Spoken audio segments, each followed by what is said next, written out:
Assalamualaikum teman-teman, seperti biasa sebelum mulai Mimin mendoakan semoga teman-teman semua selalu dalam keadaan sehat walafiat. Oke, kali ini kita akan melanjutkan Martial Master versi novel bagian 1127. Bagi yang baru bergabung, selamat bergabung. Dan bagi yang belum subscribe dulu lah agar Mimin tambah semangat lagi nih bikin videonya. Oke, kalau sudah kita langsung masuk ke isi ceritanya.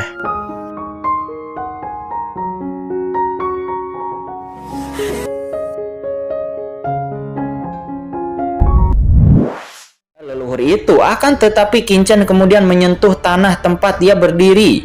Ruang di sekitar ruang ini gelap gulita dan tidak dapat diidentifikasi, tetapi Kincen dapat dengan mudah menyentuh tanah tempat dia berdiri. Dan boom, di tangan Kincen, kekuatan besar tenggelam ke dalam tanah. Akan tetapi kemudian kekuatan itu pun menghilang tanpa ada jejak sedikit pun. Kincen sedikit mengernyit dan kemudian dia mengubah berbagai kekuatan. Akan tetapi tidak peduli bagaimana dia menggunakan berbagai kekuatan magis, hukum, jalan yang tenggelam ke dalam tanah ini, itu pun segera menghilang. Dan seluruh tanah ini seperti ruang kosong tanpa gerakan apapun. Anak manusia, apakah menurutmu kamu bisa memecahkan ruang jiwa leluhur naga ini?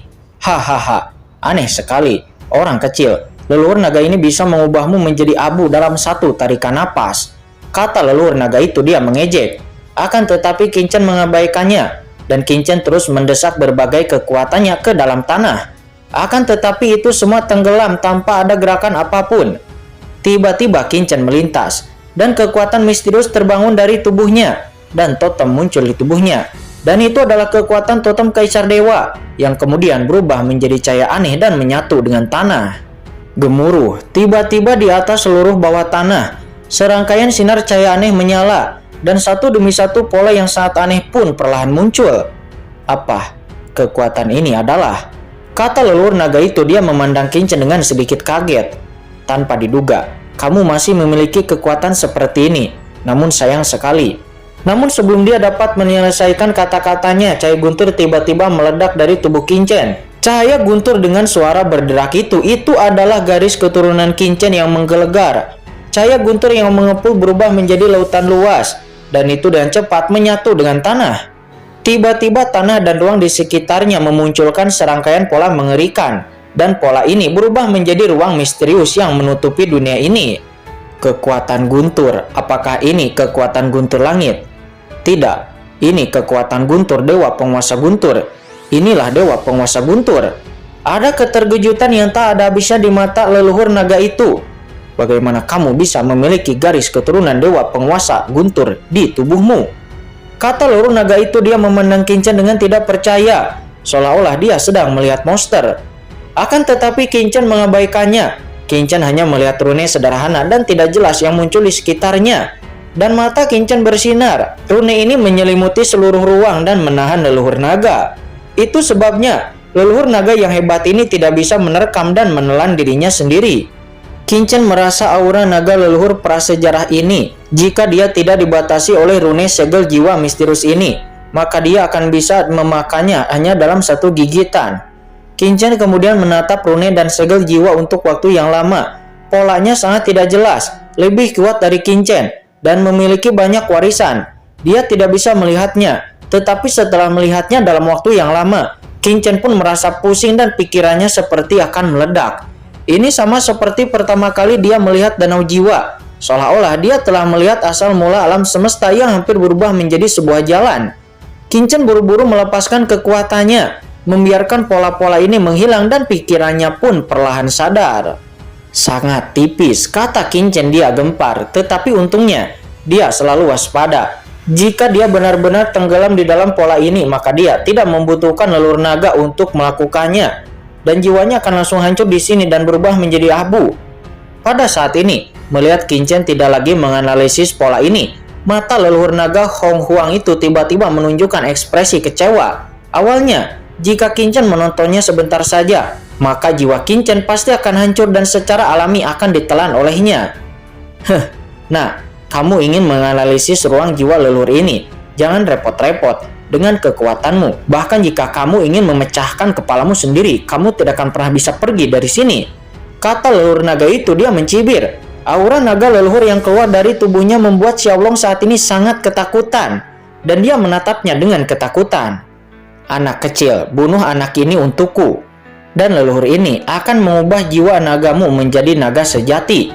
Kata leluhur naga itu, dia berkata kepada Xiaolong, dan boom, aura naga leluhur yang menakutkan langsung memenuhi pikiran Xiaolong untuk melepaskan kendali Qin Chen atas Xiaolong. Dan kemudian di tubuh Xiaolong, energi naga sejati melonjak, itu meraung dan samar-samar. Qin Chen melihat bahwa di belakang Xiaolong bayangan naga sejati muncul seolah-olah hendak melayang ke udara. Selain itu, jejak jiwa yang ditinggalkan Qin Chen di kekuatan jiwa Xiaolong mulai mengendur, seolah-olah ingin terhapus. Hahaha, selama leluhur ini bisa menghilangkan jejak jiwamu di tubuhnya, sebagai klan naga sejati dia harus mematuhi perintah leluhur ini. Nah, tunggu sampai kamu mati, kata leluhur naga itu. Dia berkata dengan marah. Tidak, mata Qin Chen berbinar. Saat ini dia benar-benar tidak bisa membiarkan Xiaolong dikendalikan oleh pihak lain. Dan Qin Chen juga merasa begitu Xiaolong lepas kendali, maka dia pasti akan dikendalikan oleh pihak lain atau bahkan dilenyapkan oleh pihak lain. Jangan biarkan naga itu jatuh ke tangan lawan, kata Qin Chen. Dia berteriak dengan dingin dan kekuatan jiwa mengalir ke tubuh Xiaolong melawan kendali naga kuno itu. Hahaha, anak manusia, apakah leluhur ini terpesona ataukah kamu yang terlalu naif? Kamu sebenarnya ingin melawan kendali leluhur ini atas klan naga sejatiku. Meskipun leluhur ini menjebak dirinya sendiri di ruang jiwa ini dalam keputusasaan, tetapi sungguh klan naga sejati merupakan keturunan leluhur ini dan harus menuruti perintah leluhur ini, dan ini adalah naluri tingkat jiwa. Bagaimana kamu bisa melawannya, kata leluhur naga itu. Dan boom, di tengah tawa leluhur naga itu, jejak napas naga sejati dengan cepat menyatu ke dalam tubuh Xiaolong, dan segera jejak Qin Chen pada jiwa Xiaolong pun terus bergetar. Anak cucuku, ikutilah seruan leluhurmu ini dan bangunkan jiwamu dari keterpurukan. Tidak ada kekuatan yang dapat menghentikanmu untuk bangun, karena kamu adalah anak nagaku, kata leluhur naga. Raungan yang dalam bergema di benak Xiaolong. Di saat aura naga leluhur memasuki tubuh Xiaolong, Qin Chen tiba-tiba merasa ngeri karena dia menyadari bahwa jiwa naga telah bangkit di dalam jiwa Xiaolong. Raungan suara nyanyian naga yang menderu bergema di antara langit dan bumi. Awalnya dibutuhkan waktu ratusan ribu tahun bagi naga kecil untuk bereinkarnasi, berevolusi menjadi naga sejati, dan melepaskan cangkangnya serta mengubah naga tersebut melalui penderitaan yang tak terhitung jumlahnya. Hanya dalam proses ini jiwanya dapat membangkitkan kekuatan jiwa naga sejati di kehidupan sebelumnya. Tetapi sekarang, kekuatan jiwa Xiaolong yang tersembunyi jauh di dalam jiwa naga dan yang telah disegel selama bertahun-tahun yang tak terhitung jumlahnya, tiba-tiba meledak. Itu mengaum, dan kekuatan jiwa naga langsung berdampak kepada tanda jiwa Qin Chen. Orang ini, aku khawatir, orang ini benar-benar leluhur dari klan naga sejati, kata Qin Chen. Dia menghirup udara dingin. Betapa sulitnya bagi naga kecil seperti Xiaolong untuk bisa berubah menjadi klan naga sejati. Qin Chen tidak tahu apa-apa lagi bahwa seekor lobster yang berubah menjadi naga sejati itu adalah sejenis keberuntungan. Dan di saat yang sama leluhur naga itu ingin mengendalikan jiwa Xiaolong. Tekan untukku, Qin Chen meraung. Dia secara alami tidak bisa membiarkan Xiaolong dikendalikan oleh leluhur naga ini. Namun daya tarik dari leluhur naga prasejarah ini terhadap Xiaolong terlalu besar, dan jejak Qin Chen pada jiwa Xiaolong terus bergetar. Namun pada saat ini, boom, di dalam Xiaolong, cabang pohon iblis dari 10.000 alam tiba-tiba mekar dengan aura. Energi iblis yang mengerikan menyebar dari pohon iblis dari 10.000 alam, dan itu langsung memasuki tubuh Xiaolong. Energi iblis ini dengan cepat turun di atas tanda jiwa Qin Chen, dan tanda jiwa Qin Chen yang sebelumnya akan lepas tiba-tiba tertanam erat lagi. Bagus, kata Qin Chen. Dia sangat gembira di dalam hatinya. Alasan kenapa dia bisa memperbudak Xiaolong pada awalnya juga karena bantuan dari pohon iblis 10.000 alam. Dan sekarang melihat pemandangan ini, Qin Chen mendesak pohon iblis dari 10.000 alam, dan kekuatan pohon itu dengan cepat mengikuti hukum rantai dewa ke dalam jiwa Qin Chen, dan dengan kuat mengunci Xiaolong. Mengaum, di dalam tubuh Xiaolong jiwa naga telah sepenuhnya terbangun, dan kekuatan naga sejati muncul dari tubuh Xiaolong. Namun bahkan jika jiwa diubah menjadi jiwa naga, tetapi tetap saja Xiaolong itu masih diperbudak oleh Qin Chen. dan tidak pernah bisa lepas. Tidak mungkin, ini pohon iblis dari leluhur iblis, kata leluhur naga itu seraya menatap ranting pohon iblis 10.000 alam pada Xiaolong, dan dia hampir gila. Ranting pohon iblis dari 10.000 alam memancarkan aura yang aneh meskipun itu tidak bisa menjadi musuhnya. Namun itu mencegahnya mengendalikan jiwa Xiaolong dan membuatnya kembali tanpa hasil. Bocah ras manusia yang kecil, kenapa kamu memiliki begitu banyak harta karun di tubuhmu? Kamu bahkan memiliki cabang pohon iblis dari 10.000 alam, kata leluhur naga. Dia meraung, dan tiba-tiba suara naga yang berguling itu langsung menyebar ke pikiran Qin Chen, menyebabkan Qin Chen mundur lagi, dan jiwanya pun bergetar. Jika tubuh utama Qin Chen ada di sini, maka Qin Chen pasti akan memuntahkan seteguk darah. Namun meskipun begitu, suara nyanyian naga itu bergema di benak Qin Chen seperti guntur, menyebabkan Qin Chen menutup telinganya karena kesakitan. Suara ini terlalu kejam. Jika bukan karena leluhur naga yang hebat ini, sebagian besar kekuatannya telah dipenjara, maka hanya dengan raungan ini saja itu mungkin dapat menghancurkan jiwa Qin Chen. Pada saat ini di tubuh Qin Chen, cahaya guntur melonjak dan guntur ilahi yang berkuasa melonjak dengan ganas, sedikit mengurangi rasa sakit Qin Chen.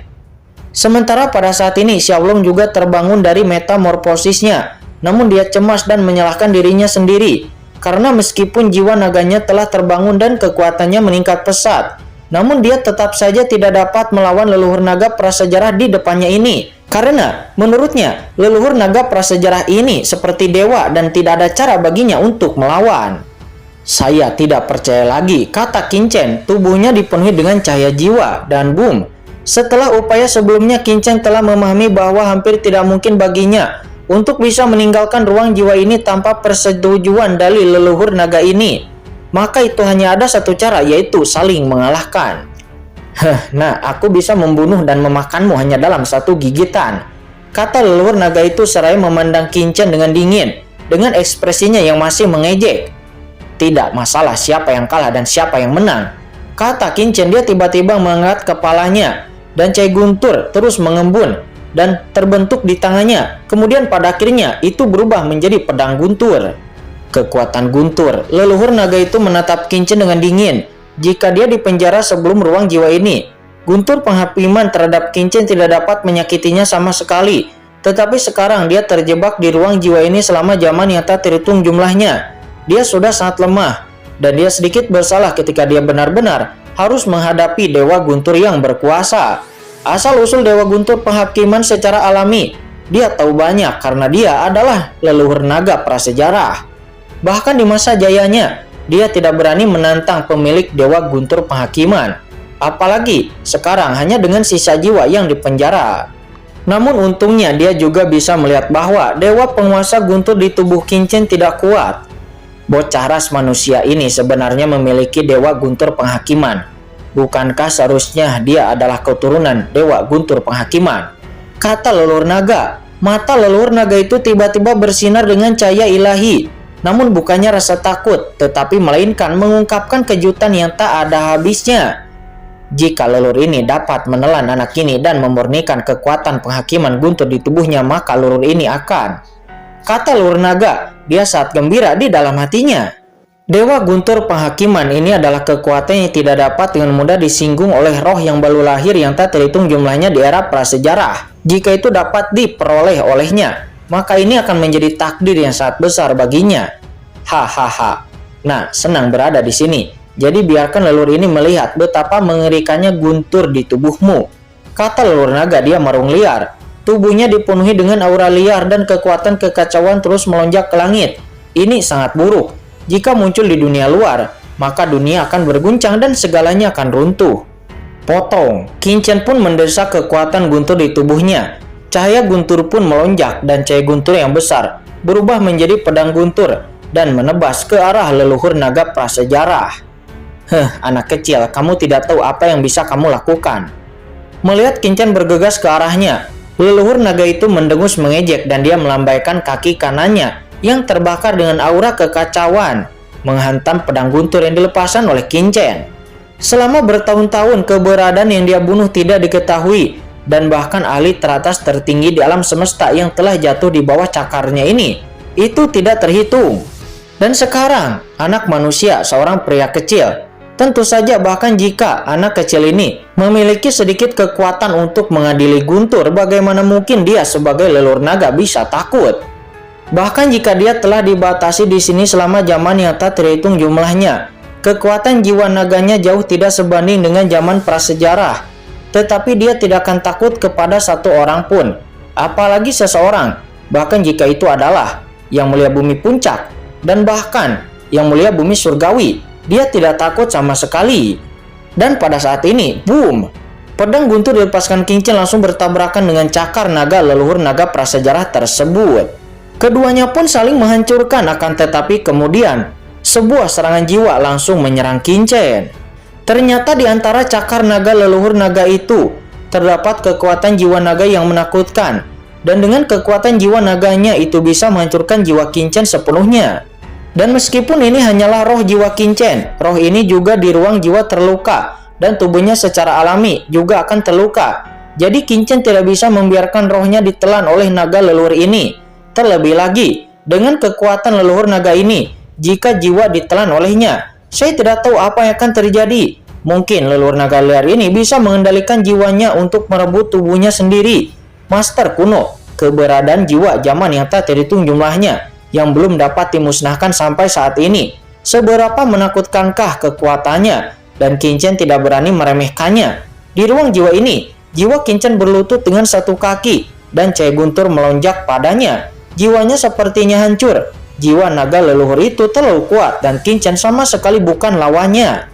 Pada saat ini, dengan berlinangan air mata, Xiaolong merangkak dengan cemas di depan jiwa King Chen. Dan kekuatan jiwa naganya menyebar untuk memberi makan jiwa King Chen. Xiaolong, aku baik-baik saja, kata King Chen. Dia menyeringai pahit dan dengan enggan mengatakan bahwa pada saat ini dia baik-baik saja. Dan ketika melihat Xiaolong hendak mentransfer kekuatan jiwa naganya kepadanya, King Chen menggelengkan kepalanya dengan senyum masam. Tetapi kemudian dia duduk di ruang itu dengan lutut bersila dan mulai menggunakan kekuatan Guntur. Nah, bukankah menurutmu jiwamu sangat keras? Sayang sekali kamu telah terkena naga jiwaku.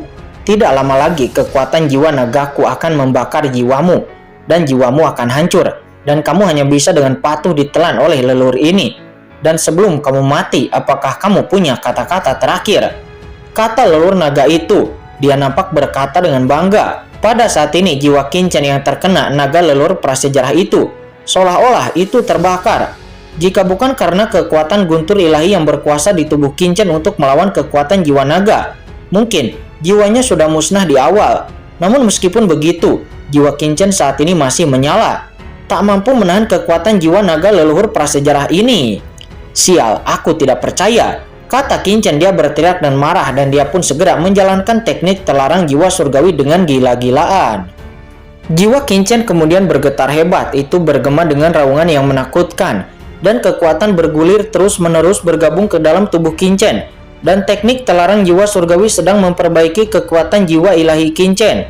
Selain itu, King Chen juga menggunakan kekuatan totem Kaisar Dewa. Totem-totem aneh segera muncul di kepala King Chen, menghalangi jiwanya dan mencegah jiwanya musnah. Tentu saja, kekuatan jiwa di tubuh King Chen juga ditanamkan. Dia tidak bisa membiarkan jiwanya runtuh dan ditelan oleh leluhur naga ini. Dan boom, di ruang jiwa ini, jiwa ilahi King Chen berjuang melawan pembakaran dan invasi jiwa dari leluhur naga itu dan mencoba untuk bersatu kembali. Anak ini. Melihat ini, leluhur naga itu pun mencibir. Hahaha. Nah, mencoba memperbaiki jiwamu sendiri, konyol. Di depan leluhur ini, kamu tidak akan dapat memperbaiki jiwamu sendiri. Ruang jiwa, penjara, kata leluhur naga. Dia meraung dan segera tiba-tiba di ruang yang kosong ini, tanda dan pola tidak jelas yang tak terhitung jumlahnya tiba-tiba menyala. Kekuatan tak terlihat membatasi kekosongan ini, dan itu langsung membatasi jiwa King Chen. Kemudian meskipun tubuh King Chen dapat berhubungan dengan jiwa di ruang jiwa ini, namun dia tidak dapat terus menanamkan kekuatan jiwa baru. Dan tanpa dukungan dari tubuh asli King Chen di dunia luar, maka roh King Chen ini yang bisa melawan kekuatan jiwa naga leluhur itu mungkin akan mulai hancur sedikit demi sedikit. Tidak baik. Wajah King Chen tiba-tiba menjadi sangat jelek, sebab di saat jiwanya hancur, dia merasakan kekuatan jiwa naga leluhur naga prasejarah ini akan menyerang jiwanya. Brengsek. Kepanikan tiba-tiba muncul di mata Qingchen. Benar saja, seperti yang dia duga. Jiwa leluhur naga ini sebenarnya sedang menyerang jiwanya sendiri. Begitu jiwanya diserang oleh pihak lain, maka jiwa ini tidak akan lagi berada di bawah kendalinya sendiri. Dan mau tidak mau akan menjadi kendali dari leluhur naga prasejarah. Dan pada saat itu, leluhur naga prasejarah mungkin benar-benar akan dapat menggunakan jiwa ini untuk memindahkan jiwanya sendiri. Dan jiwa tubuh memegang kembali dan merebut tubuhnya sendiri. Gemuruh, Qingchen terus-menerus mendesak tubuhnya, mencoba menanamkan kekuatan jiwa untuk menghentikan invasi dari leluhur naga prasejarah ini. Tetapi, itu sia-sia. Leluhur naga ini mendominasi mengendalikan ruang jiwa ini, dan sepenuhnya mencegah bantuan kekuatan eksternal apapun. Mungkinkah aku benar-benar akan ditelan oleh leluhur naga ini? Tidak, aku tidak berdamai, kata Qingchen. Dia meraung panik di dalam hatinya.